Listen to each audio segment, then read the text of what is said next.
Kia ora, if you've been struggling to learn Te Reo Māori, these are the top 2 tips. I promise you can do these at home. You don't need a kaiako, you don't need te atarangi, you don't need te whare wānanga, you don't need anything. You can do these at home by yourself. And these are so effective because they are completely personalized to you. They're not generic in any way. They are completely personalized to you. Plus, they massively overlap, so they're kind of easy to follow together. Number 1 is the 80-20 principle. The 80-20 principle says that 80% of the results come from 20% of the inputs.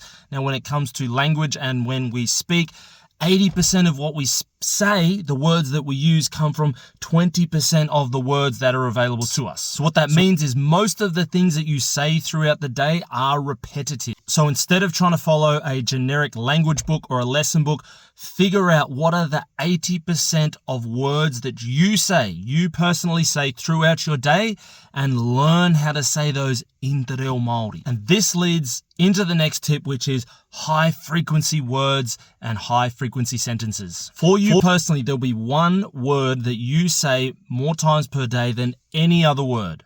Figure out what that word is in English, figure out what that word is in Te Reo Māori, and start saying it in Te Reo Māori. Even if it's just that one word to start with, you'll now be speaking Te Reo Māori multiple times per day with just one word.